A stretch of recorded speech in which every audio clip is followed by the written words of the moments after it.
Hi there, my name is Kyle, and today I'm going to talk to you about John Maynard Keynes, one of the most recognizable and influential economists of the 20th century.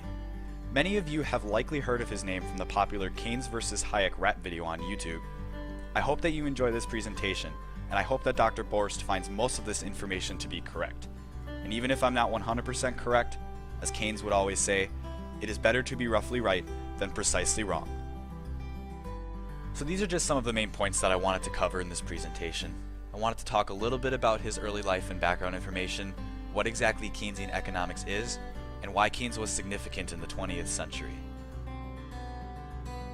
John Maynard Keynes was born on June 5, 1883. His father, John Neville Keynes, was an economist who later became an academic administrator at King's College in Cambridge, where John Maynard Keynes earned a degree in mathematics in 1905. Here, he studied under Alfred Marshall and Arthur Pigou.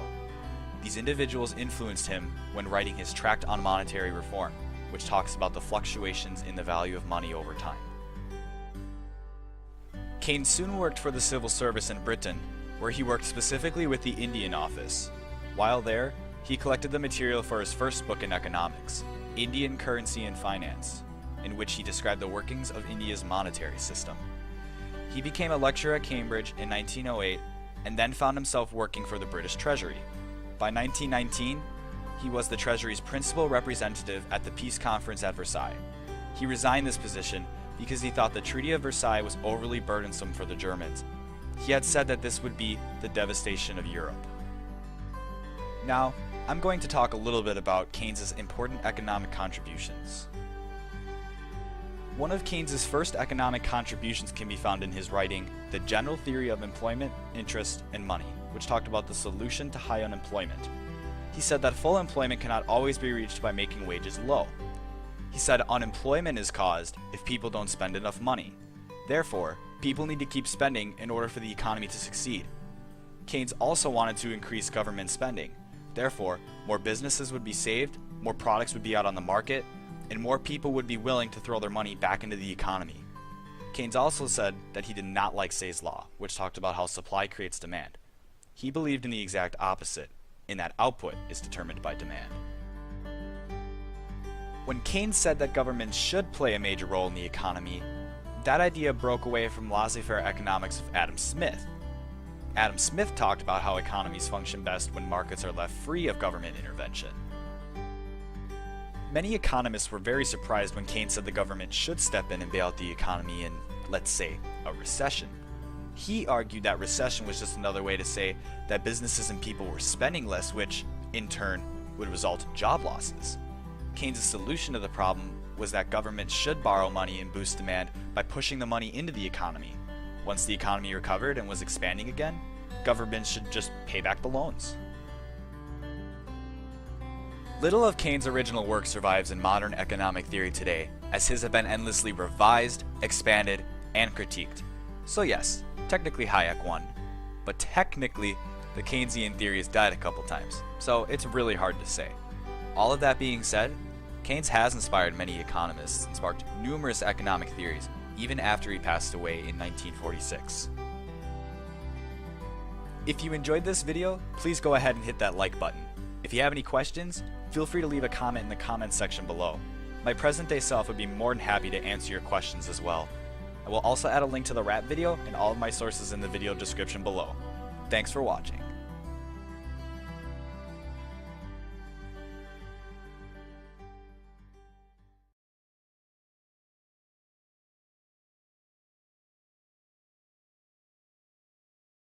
John Wasik, people don't normally think about John Maynard Keynes as an investor, but according to your great book, Keynes' Way to Wealth, he was a fantastic investor. Why does this get underplayed? I think because most people look at Keynes, look at his economic theories, they look at Keynesian stimulus, they look at all the things that kind of get attached to the political part of Keynes, but Keynes was a fantastic investor and more people should know about it. And in the book you talk about Keynes' Way to Wealth. Why don't you tell me how you get started on the way to wealth via Keynes? And don't start at number 10, which means drink more champagne. Well, that's always a good place for a lot of people, but Keynes was a fundamental investor. He said, forget short-term market blips, pay attention to dividends, enterprise value, earnings, cash flow, management, all the stuff that Warren Buffett has been saying for years. But Keynes was doing this in the 30s, and it worked for him. He was a good long-term investor, very successful. What was he holding back then, for example? Well, he was big into shipping stocks. He was big into commodity stocks. He held oil, tin, anything to do with commodities. He sort of saw this demand shifting in the 30s to increased demand, and he went for that. And how did he know when to sell? This is the hardest part of long-term investing. Well, you know something? I didn't find a whole lot of sell slips in his portfolios, so I think he was a long-term buy and hold after the great crash of 29, and then he became long-term fundamental investor. And how does his style of investing, Keynes's way to wealth as you call it, differ from that of Benjamin Graham or Warren Buffett or any other great value investor? Well, Keynes didn't really invent the math the way Ben Graham did, and he certainly didn't create the methodology for doing value, but he knew it intuitively. He focused on intrinsic value, and he focused on long-term buy and hold, grab those dividends, look at cash flow, very solid things. And if you were to guess as to what Keynes might put in a portfolio today, I know he wouldn't put in Twitter or Yelp or one of those companies, but what would he put in a portfolio? He would do some very boring things. He would hold railroads, he would hold shipping, he would do big old dividend pairs like Colgate-Palmolive, staples, consumer durables, things that people don't even think are very sexy. Probably stay a little bit away from tech, but look, Warren Buffett owns railroads, he loves them. They're not going away. All right, Keynes' way to wealth. Thank you, John Wasik. Thank you so much, Greg. Thank you for watching The Street.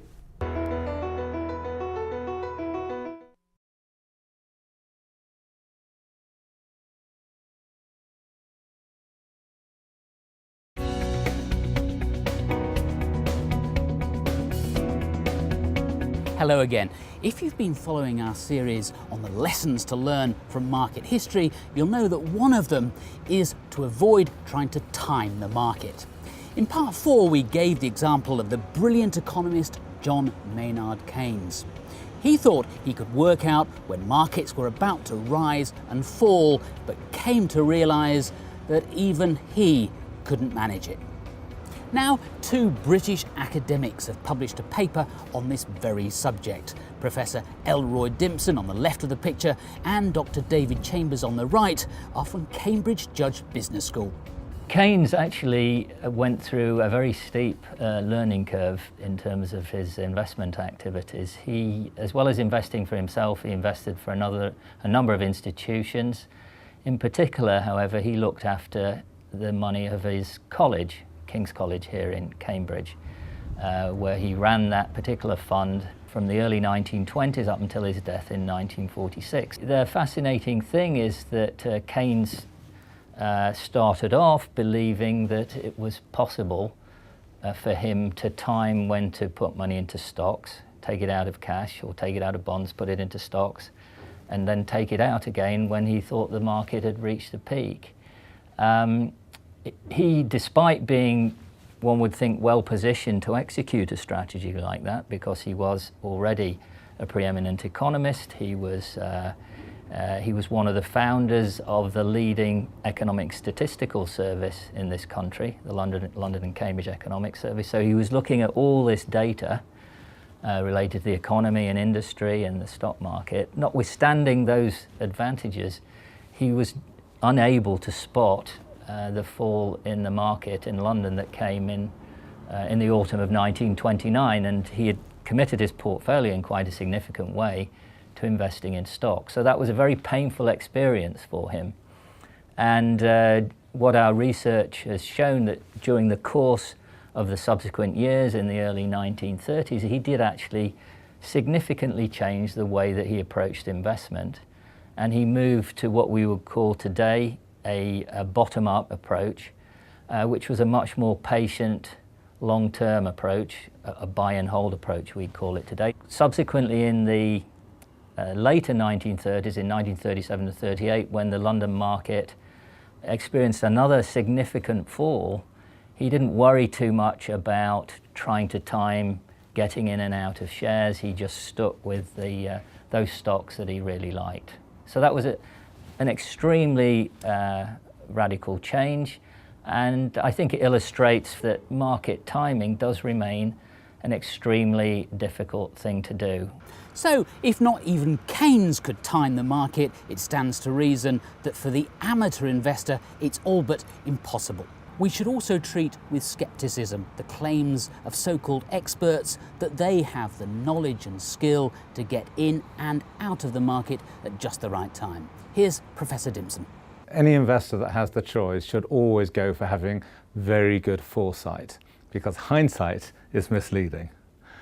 So when we look back in time, we can always see when shares looked expensive and we should have got out, or when shares looked cheap and we should have got in. But at any particular point in the past, we only have data which is available at that time. And that makes it much more difficult to determine when's a good time to invest and when is a bad time to invest. So the mantra that people share is the importance of time in the market rather than timing the market. Time in the market enables you to take a long-term perspective and to reap rewards if you are in there long enough. Timing the market means you may avoid the bad times, but you may actually just get out of an asset class just when it's about to do well. Thank you to Professor Dimson and Dr. Chambers for that insight. And if you haven't seen our Market History series, you can find it on the Sensible Investing TV website or on our YouTube channel. Goodbye.